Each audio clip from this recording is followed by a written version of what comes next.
이 남자는 한때 이 동네에서 가장 존경받는 어른이었습니다. 퇴직 부장검사 강태수. 사람들은 그를 원님이라 불렀습니다. 분쟁이 생기면 누구나 그를 찾아갈 만큼 신망이 두터운 사람이었습니다.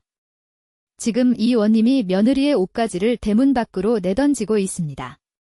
10살 손자가 울며 할아버지 바지를 붙잡고 있지만 강태수는 아이의 손을 뿌리칩니다. 며느리 수지는 아무 잘못이 없었습니다. 20년간 홀씨아버지를 모시고 손자를 키워온 여자였습니다.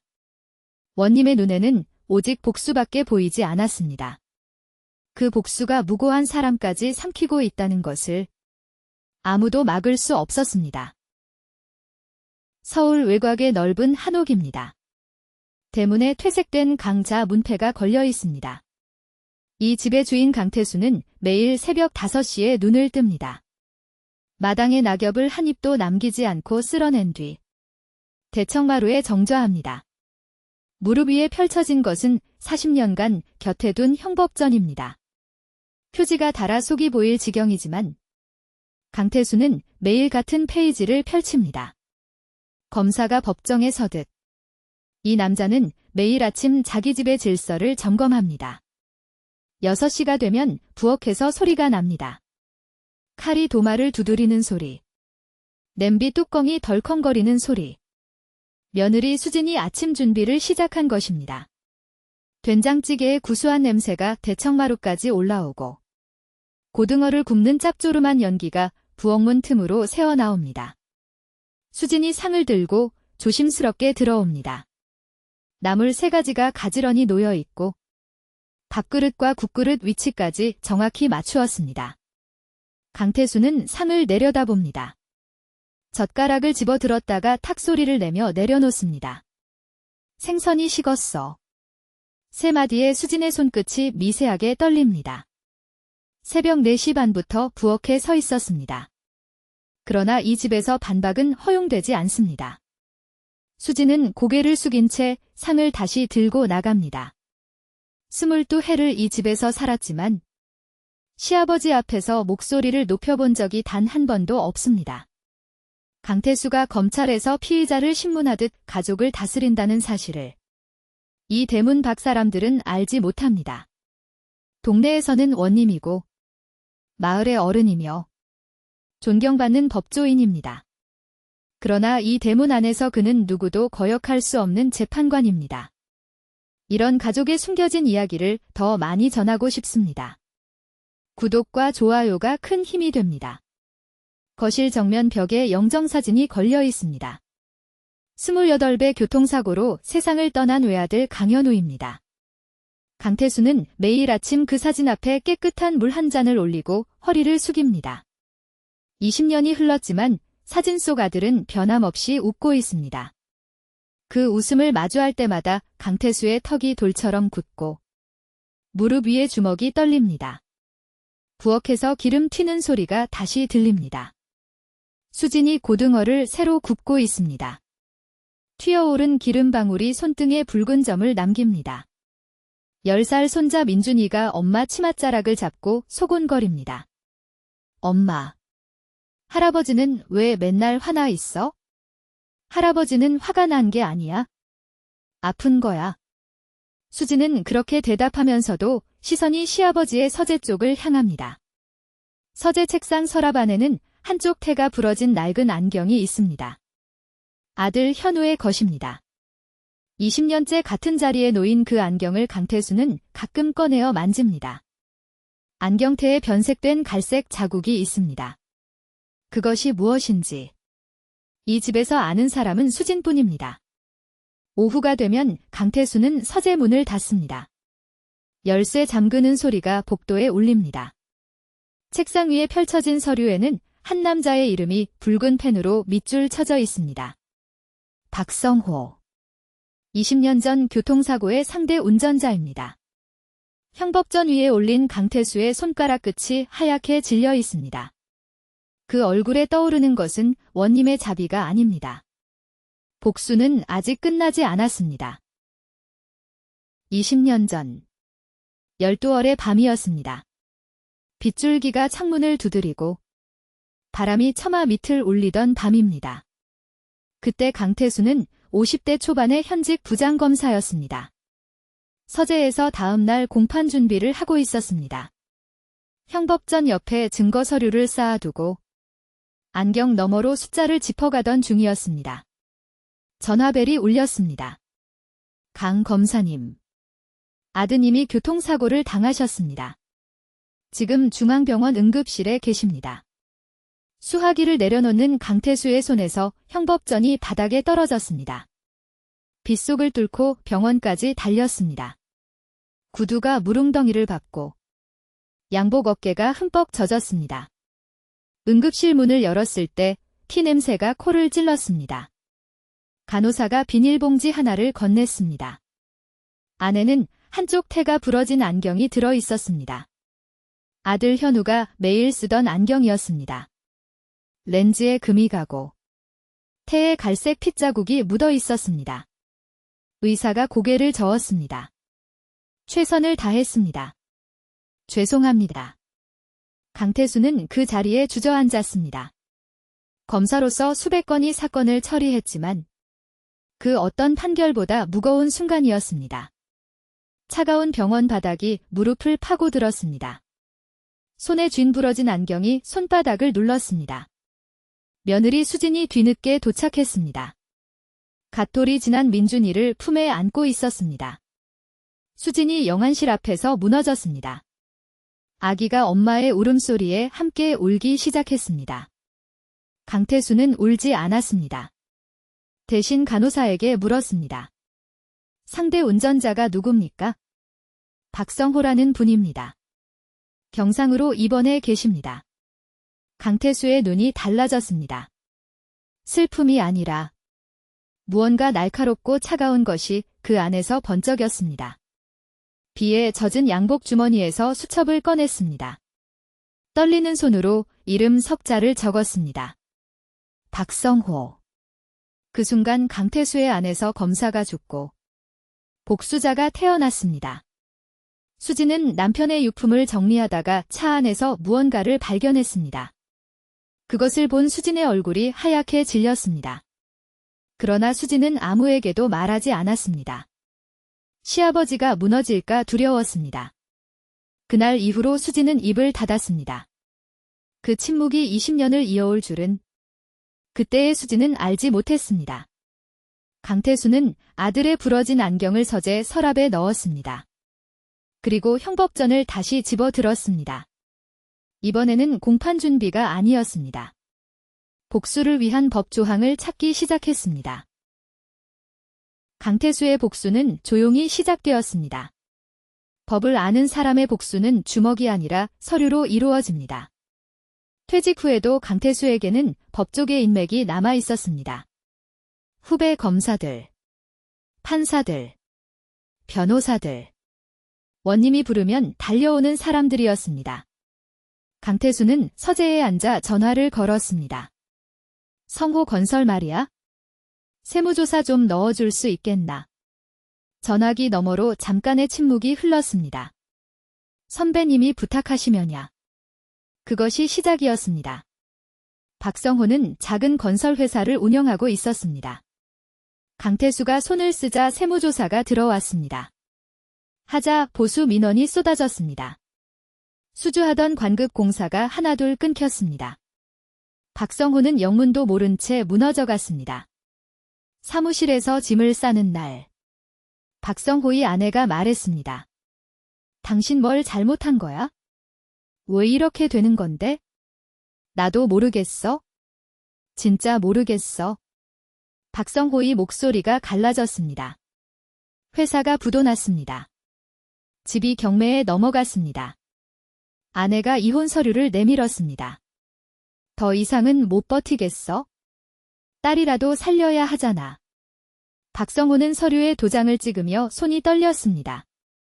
그 모든 과정을 강태수는 서재에 앉아 보고받았습니다. 후배가 전화로 상황을 전할 때마다 찻잔을 들어 한 모금 마셨습니다. 쓴 녹차의 떫은 맛이 입안에 퍼졌습니다. 그런데 강태수의 얼굴에는 만족이 없었습니다. 그것으로는 부족해. 형법전을 덮으며 강태수가 중얼거렸습니다. 아들의 영정사진이 서재벽에서 내려다보고 있었습니다. 현우야. 아버지가 반드시 갚아주마. 강태수는 사진을 향해 고개를 숙였습니다. 그러나 사진 속 아들의 표정은 웃고 있지 않은 것 같았습니다. 아니, 처음부터 웃고 있었는데 강태수의 눈에만 그렇게 보였는지도 모릅니다. 복수의 눈이 먼 사람은 세상의 모든 것이 적으로 보입니다. 수진이 서재 문 앞에 차를 놓고 갈 때마다 강태수는 문을 열지 않았습니다. 차가 식어가는 소리를 수진은 문밖에서 들었습니다. 이 집에서 가장 차가운 곳은 겨울마당이 아니라 시아버지의 서재였습니다. 강태수는 다음 단계를 준비하고 있었습니다. 박성호의 주변 사람들까지. 복수의 칼날이 점점 넓어지고 있었습니다. 박성호의 딸 소연은 35살입니다. 대학을 졸업하고 건축사무소에 취직한 지 1년이 되던 해에 갑자기 해고되었습니다. 이유를 물었지만 돌아온 답은 없었습니다. 소연 씨. 미안한데 상부짓이야. 소장의 눈이 소연을 마주치지 못했습니다. 이력서를 수십 군데에 넣었지만 면접까지 가는 곳이 없었습니다. 누군가가 소연의 앞길을 막고 있었습니다. 소연은 아버지 박성호를 찾아갔습니다. 고시원 문을 열었을 때 라면 냄새와 곰팡이 냄새가 뒤섞여 코를 찔렀습니다. 아빠. 밥은 먹고 있어? 걱정 마라. 아빠는 괜찮아. 박성호는 웃으려 했지만 입꼬리가 올라가지 않았습니다. 딸이 돌아간 뒤 박성호는 벽을 바라보며 중얼거렸습니다. 대체 뭘 그렇게 갚으려는 건지? 한편 강태수의 집에서는 다른 종류의 무너짐이 시작되고 있었습니다. 손자 민준이가 밤마다 악몽을 꿉니다. 할아버지가 엄마를 때려. 수진이 아이를 안고 등을 두드렸습니다. 그런 적 없어. 괜찮아. 그러나 수진의 눈도 붉었습니다. 강태수가 수진의 친정까지 조사하기 시작했기 때문입니다. 내 친정아버지가 박성호하고 아는 사이라며. 아버님. 아버지는 박성호라는 분을 모릅니다. 거짓말하지 마. 내가 확인했어. 수진의 친정아버지는 박성호와 같은 고향 출신일 뿐이었습니다. 초등학교 동창이라는 이유만으로 강태수는 수진의 친정을 의심했습니다. 수진의 친정어머니가 전화를 걸어왔습니다. 수진아. 시아버지가 우리 집에 사람을 보냈어. 아버지가 많이 놀라셨다. 수진은 전화기를 든 채 부엌 바닥에 주저앉았습니다. 김치찌개가 끓어넘치고 있었지만 몸이 움직이지 않았습니다. 거실에서 영정사진 속 현우가 내려다보고 있었습니다. 그 웃는 얼굴이 수진에게는 다르게 보였습니다. 미안하다고 말하는 것 같았습니다. 민준이가 엄마에게 다가왔습니다. 엄마. 우리 이 집에서 나가면 안 돼? 수진은 아이의 머리를 쓸어주며 입술을 깨물었습니다. 이 집을 떠나야 한다는 것을 수진은 알고 있었습니다. 그러나 떠나기 전에 밝혀야 할 것이 있었습니다. 시아버지가 20년간 복수해온 그 사람이 진짜 원수가 맞는지. 수진은 그 답을 이미 알고 있었습니다. 강태수가 마을 경로당에 간 오후였습니다. 수진은 서재 문 앞에 섰습니다. 열쇠는 시아버지만 갖고 있었지만 수진은 알고 있었습니다. 문틀 위 홈에 여분의 열쇠가 숨겨져 있다는 것을 현우가 생전에 알려준 것이었습니다. 손이 떨렸습니다.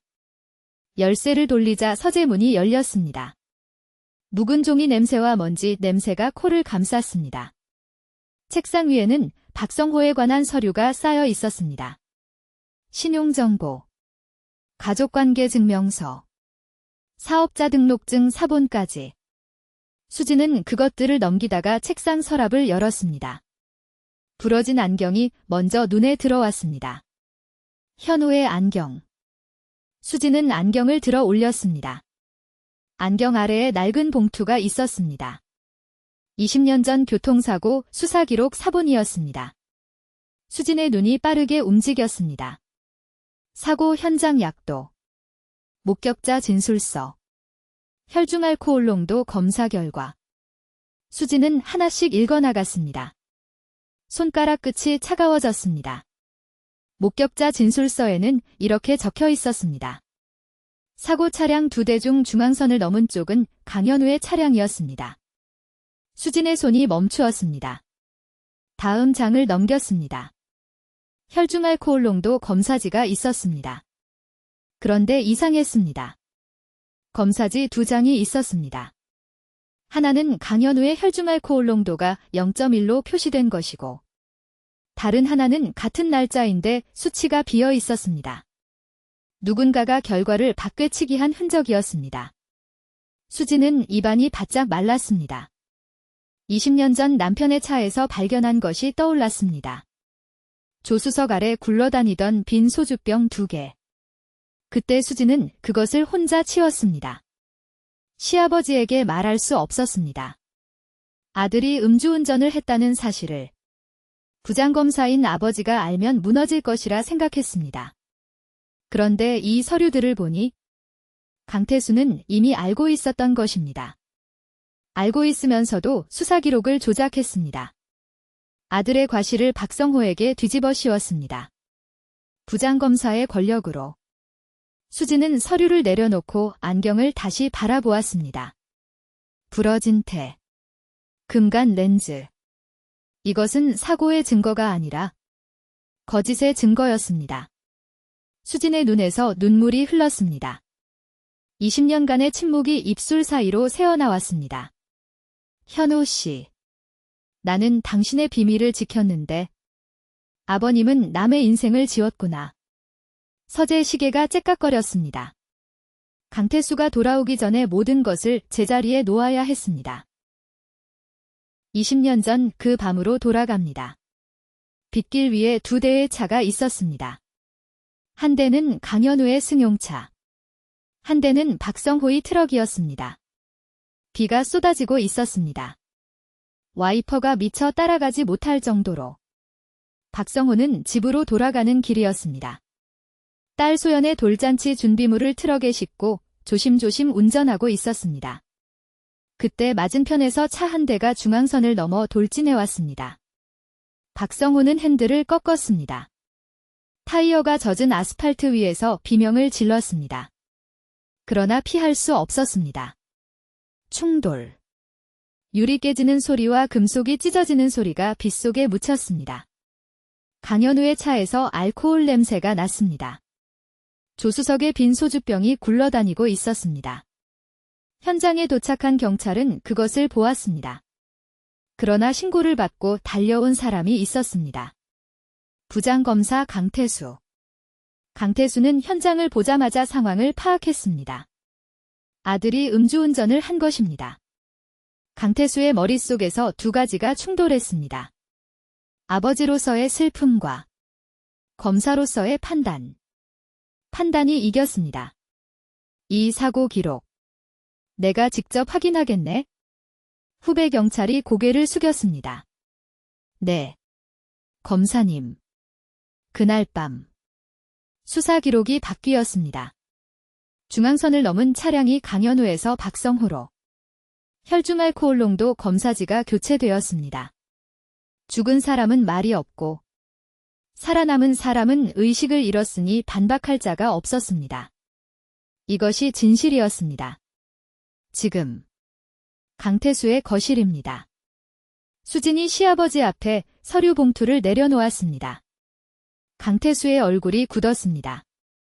이게 뭐냐? 아버님이 20년 전에 바꾼 수사 기록입니다. 강태수의 눈이 수진을 쏘아보았습니다. 그러나 수진은 이번에는 고개를 숙이지 않았습니다. 현우 씨는 그날 술을 마셨습니다. 중앙선을 넘은 것도 현우 씨 차였습니다. 입 닥쳐. 강태수의 목소리가 거실을 울렸습니다. 형법전이 바닥에 떨어졌습니다. 그 소리에 민준이가 방에서 뛰쳐나왔습니다. 수진이 아이를 뒤로 감쌌습니다. 강태수의 손이 떨리고 있었습니다. 서류를 집어 들었습니다. 자신이 20년 전에 직접 수정한 필체가 그대로 남아 있었습니다. 부러진 안경이 서랍에서 꺼내져 책상 위에 놓여 있었습니다. 강태수는 그 안경을 바라보았습니다. 20년간 복수의 증거라고 믿었던 것이 자신의 죄의 증거였습니다. 다음 날 새벽이었습니다. 강태수는 평소처럼 5시에 눈을 떴습니다. 그러나 부엌에서 아무 소리도 나지 않았습니다. 칼이 도마를 두드리는 소리도, 물 끓는 소리도 없었습니다. 마당으로 나갔습니다. 수진의 신발이 없었습니다. 민준이의 운동화도 사라져 있었습니다. 현관 앞에 봉투 하나만 놓여 있었습니다. 수진의 글씨였습니다. 아버님, 20년간 아무 말 하지 않은 것이 저의 잘못입니다. 그러나 아버님이 무고한 사람들에게 한 일을 더는 지켜볼 수 없습니다. 민준이를 데리고 떠나겠습니다. 강태수는 편지를 읽고 또 읽었습니다. 종이 위에 글씨가 흐려졌습니다. 눈에 물기가 찬 것이 아니라 손이 떨려 초점을 잡을 수 없었습니다. 대문 밖에서 초인종이 울렸습니다. 문을 열자 35살쯤 되어 보이는 여자가 서 있었습니다. 박소연이었습니다. 박성호의 딸. 강태수 씨 맞으시죠? 무슨 용건이냐? 아버지가 보내라고 했습니다. 소연이 내민 것은 낡은 편지였습니다. 박성호가 쓴 것이었습니다. 강태수 검사님. 20년 전 그 사고를 저는 기억합니다. 빗길에서 맞은편 차가 넘어왔습니다. 저는 피하려 했지만 피하지 못했습니다. 검사님의 아드님이 돌아가신 것은 저도 평생 짊어진 짐입니다. 그러나 중앙선을 넘은 것은 제 차가 아니었습니다. 검사님도 알고 계시지 않습니까? 저는 검사님이 20년간 제 인생을 망가뜨리는 동안 한 번도 진실을 말하지 않았습니다. 돌아가신 분의 아버지에게 아들이 술을 마셨다고 말할 수는 없었습니다. 그것이 저의 벌이라 생각했습니다. 이제는 말합니다. 검사님. 눈을 뜨십시오. 강태수의 무릎이 꺾였습니다. 대청마루에 주저앉았습니다. 형법전이 선반에서 미끄러져 바닥에 떨어졌습니다. 펼쳐진 페이지 위로 먼지가 일었습니다. 강태수는 서재로 들어가 서랍에서 부러진 안경을 꺼냈습니다. 20년간 이 안경을 보며 복수를 다짐했습니다. 그 복수가 무고한 사람들을 해쳤습니다.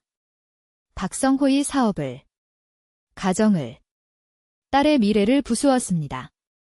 며느리를 쫓아냈고 손자를 울렸습니다. 모두 눈먼 복수가 한직이었습니다. 강태수는 영정사진 앞에 섰습니다. 현우야. 목소리가 갈라졌습니다. 아비가 잘못했다. 새벽빛이 창문 사이로 스며들고 있었습니다. 차갑던 방 안에 엷은 금빛이 번졌습니다. 강태수는 부러진 안경을 아들 사진 앞에 내려놓았습니다. 마당에서 새가 울었습니다. 부엌은 비어 있었고 집은 고요했습니다. 원님의 왕국에 더 이상 백성은 없었습니다.